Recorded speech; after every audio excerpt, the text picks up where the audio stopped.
Aqui, ó, localização.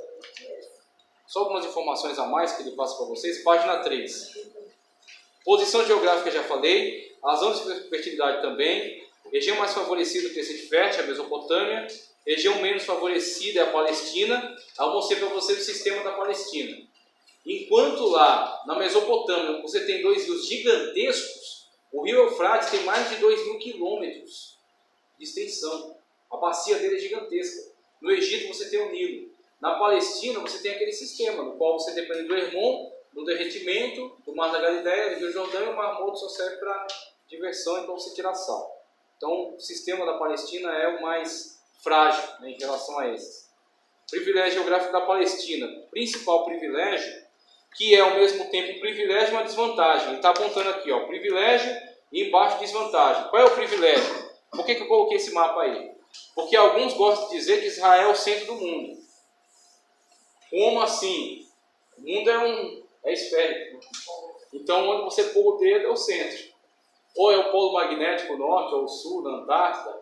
Então, em que sentido? Se você tem um mapa mundi, você tem as grandes nações, principalmente da época. Antigamente não se conhecia a América. Não está incluído a América ali porque é um mapa moderno, ok? Se fosse o mapa da época, não teria América. Mas principalmente em relação aos povos conhecidos da época, não se conhecia as Américas, não se conhecia a Oceania, ok? Então os povos que interagiam ali eram os povos da Europa, do norte da África, alguns povos asiáticos que também interagiam com a região. Então, nesse contexto, Israel é o centro. O centro do quê? O centro político do mundo, vamos dizer assim. É o centro porque está no meio das grandes nações. Você tem os egípcios na África. Vão surgir os gregos e os romanos na Europa. Você tem os babilônicos, os assírios, tá certo? Ali na região da Mesopotâmia. E Israel no meio. Olha lá a indicação de Israel ali, na Palestina. Entre esses grandes povos. Então, nesse sentido, Israel é o centro do mundo da época. Porque os grandes povos, quando se movimentavam, geralmente eles precisavam passar ou perto ou dentro de Israel. Okay? Por Israel está localizado nessa região. Vantagem, interagiu com todos esses povos. Teve algum contato, algum conhecimento acerca desses povos.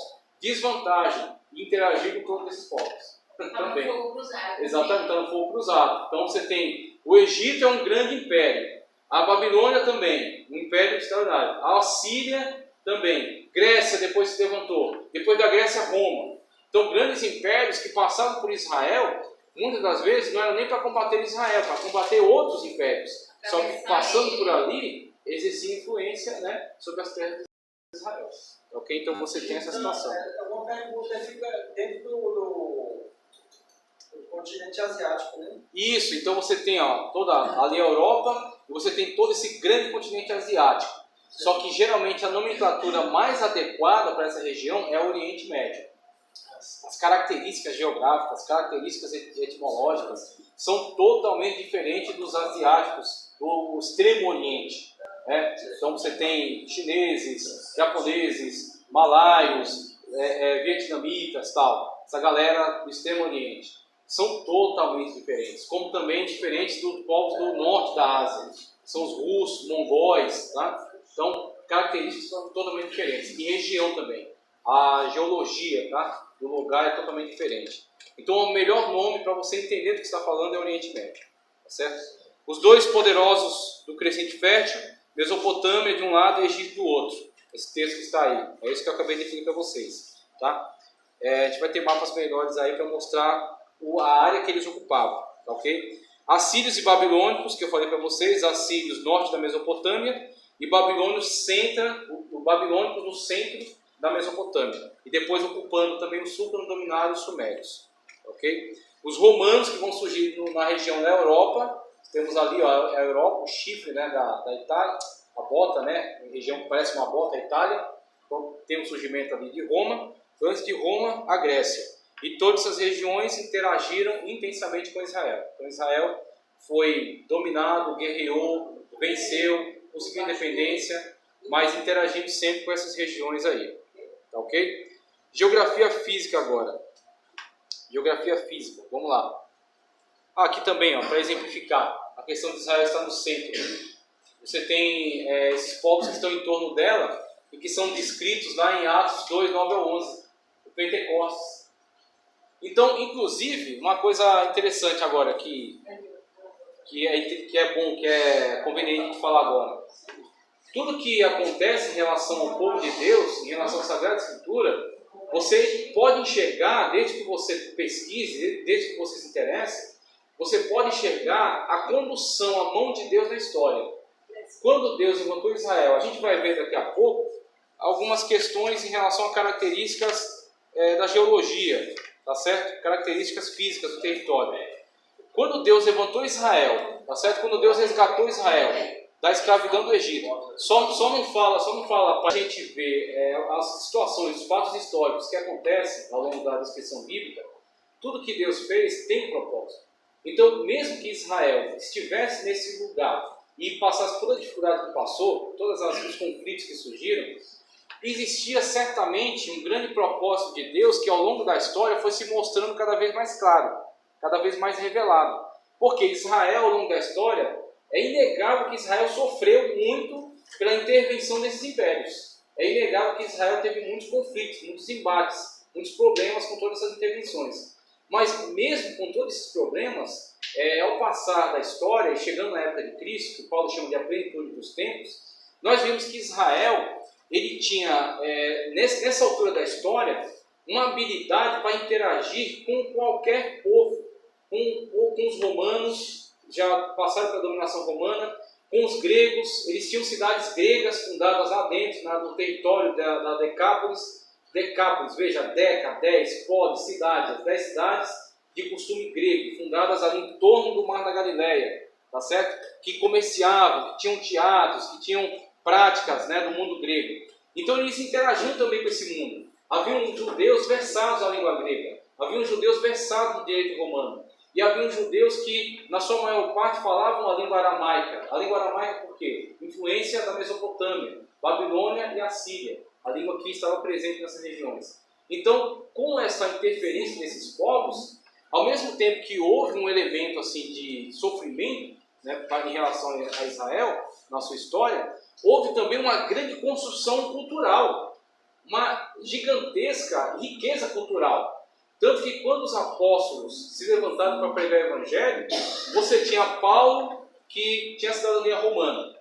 Então conhecia os seus direitos em relação, sabia o momento de fazer a sua defesa diante de Festo, sabia apelar, por exemplo, para o imperador para ter uma audiência com ele, porque ele era cidadão romano, ele tinha esse direito, então ele podia pedir uma audiência com o imperador. Você tem, por exemplo, os evangelhos sendo escritos em que língua? Na língua grega, porque era a língua do comércio, era a língua mais difundida da época. Você tem, por exemplo, hoje o inglês, que é a língua acadêmica das ciências, né? Então você quer falar no mundo científico, você tem que saber o inglês. Não adianta você saber só o português. Não adianta você saber só a sua língua, o seu vernáculo, né? A sua língua pátria. Você tem que conhecer o inglês, porque é em inglês que no mundo acadêmico as pessoas interagem. Inclusive, se você conhece o inglês, até tem uma professora de inglês aqui.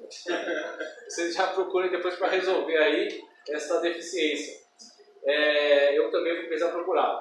Veja, você conhecendo o inglês, mesmo que você chegue num lugar, tá? Você não conhece ninguém.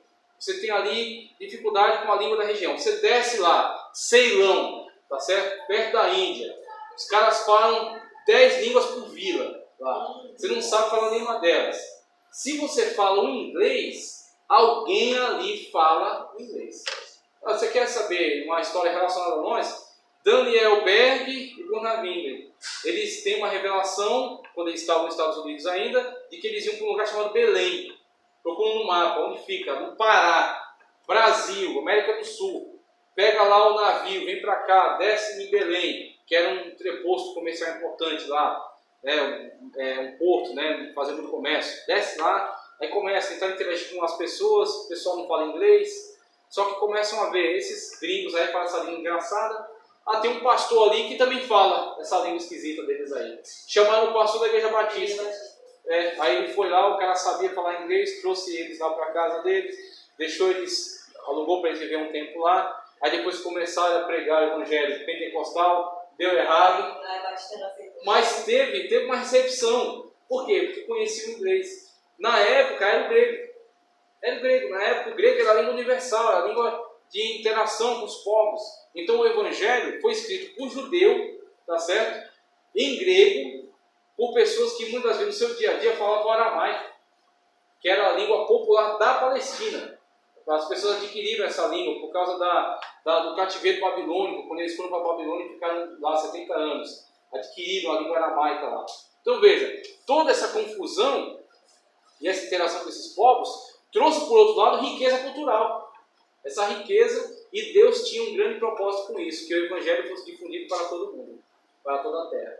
E, tipo, como Cristo falou, né, quando disse, vocês vão começar em Jerusalém, depois Samaria, e até os confins da terra.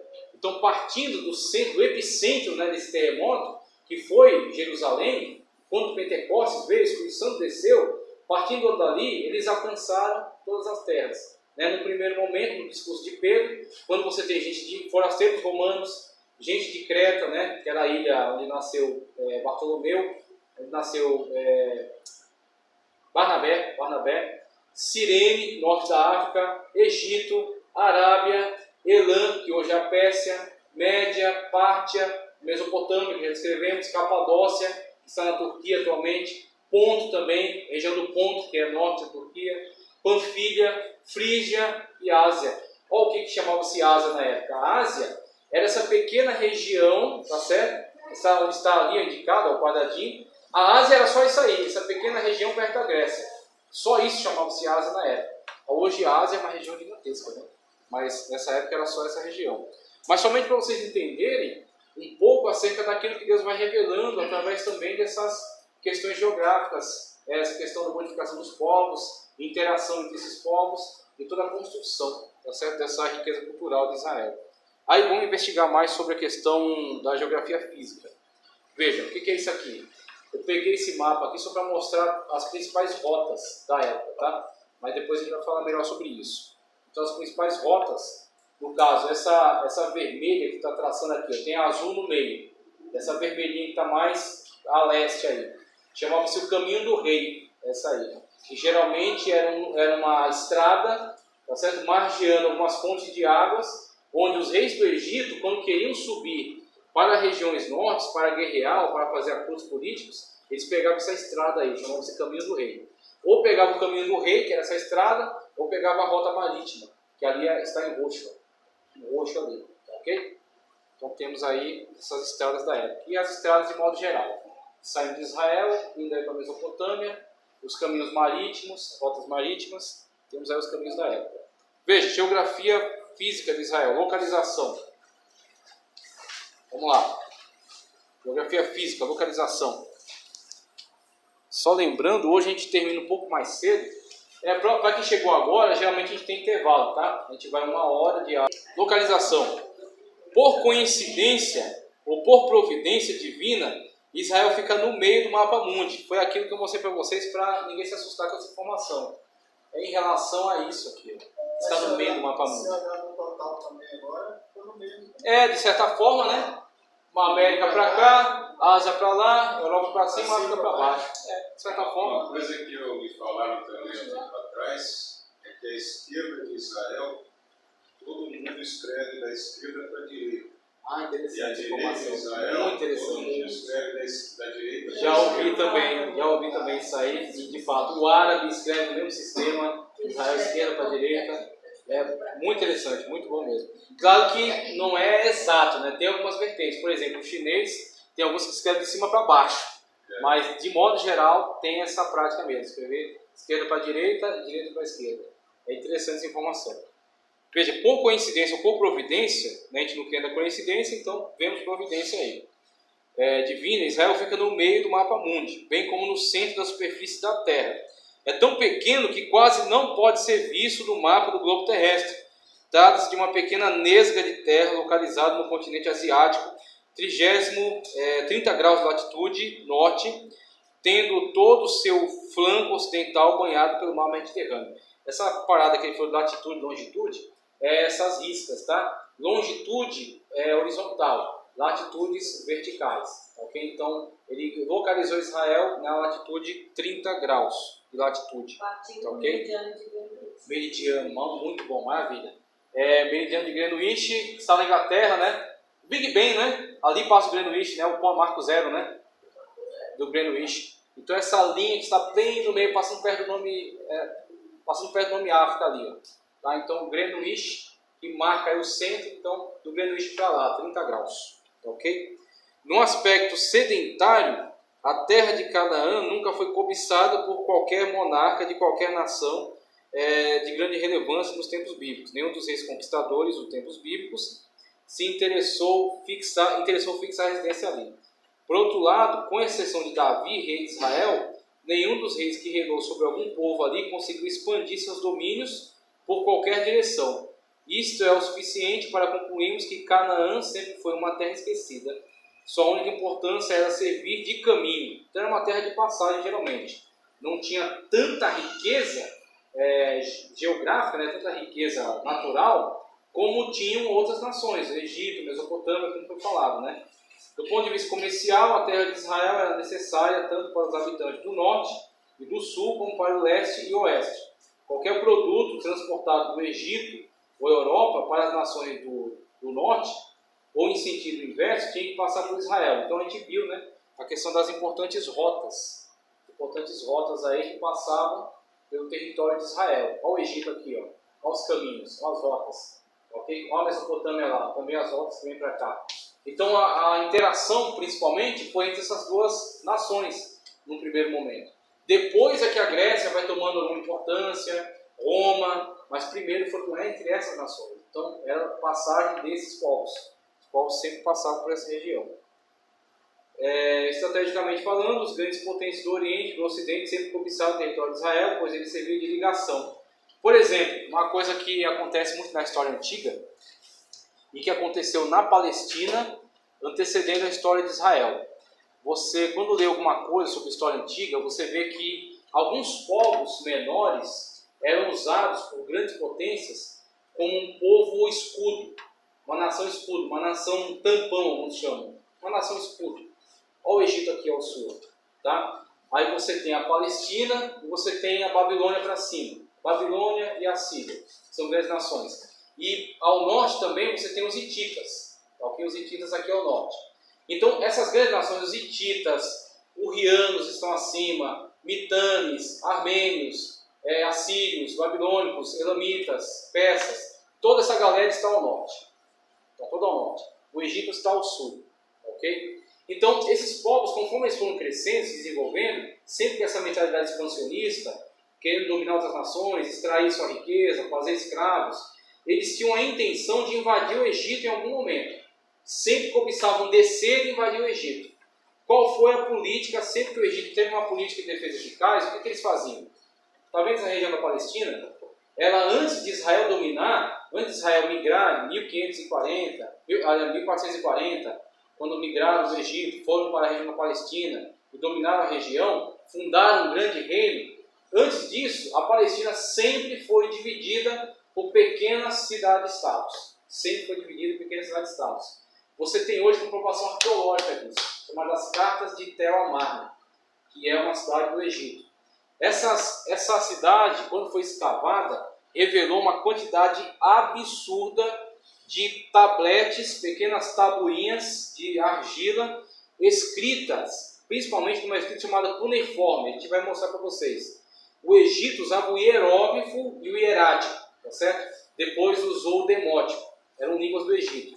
É aquela quando você vê os desenhos, tem o desenho de um passarinho, um boizinho, um negocinho, tal, escritas chamadas ideográficas, ok? Então você tem aquele desenho, ele significa ou um boi, ou pode significar também força. Você tem um passarinho, ou você tem ali, ou é um pássaro mesmo, ou comunicação. Você tem ali uma mão, ou é uma medida, então você tem que ter uma habilidade muito grande para casar os símbolos e interpretar o que se está dizendo ali. Então os símbolos são ideias, na verdade, não são letras, tá? Então essa é do Egito.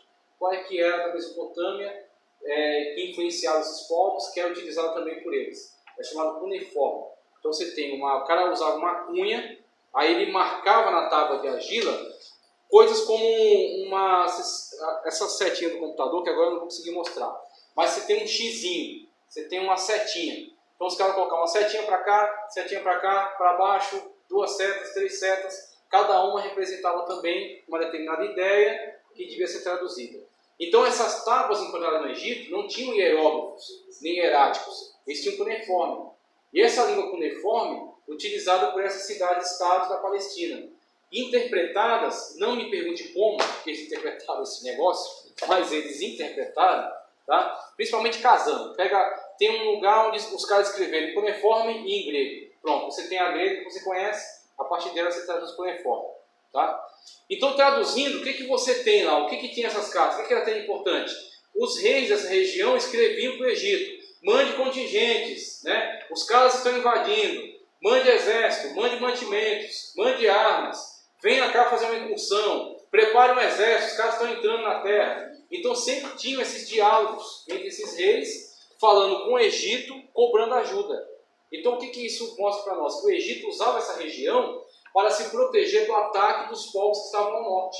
Então eles fortaleciam os pequenos reinos dessa região.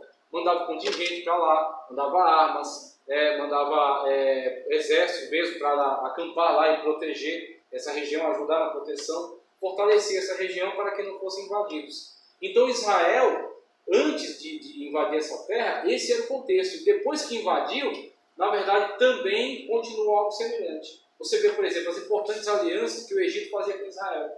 Quando você tem a época pouco antes do cativeiro, Israel fica numa política oscilando entre Egito e Babilônia. Egito e Babilônia. A Babilônia estava forte e o Egito também, disputando a região. Quando, por exemplo, o rei Neco do Egito, ele vai tentar passar na margem do território, caminho do mar, para chegar até a cidade de Carquemes, que estava ao norte, para guerrear contra a Babilônia, o rei Josias entrou no caminho dele. Por quê? Porque o rei Josias não queria que o faraó derrotasse os babilônicos, tá certo? Porque ele tinha medo dos assírios.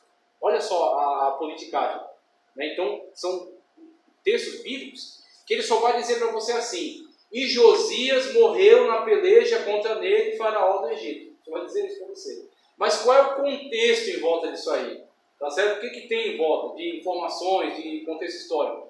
Toda essa guerra política entre esses impérios. O rei Neco estava subindo para derrotar a Babilônia porque ele estava se tornando muito forte. E os assírios não ofereciam risco para eles. O rei Josias queria que os babilônios continuassem fortes, porque ele tinha medo dos assírios, que já tinham invadido Israel, tinham deportado as 10 tribos e provavelmente iam entrar também em Judá. Então ele falou: não, vamos manter os babilônicos, que com eles a gente tem aliança. Aí ele tentou impedir o faraó. O que ele tentou impedir, ele foi morto. A situação na qual a Bíblia descreve a morte dele. Então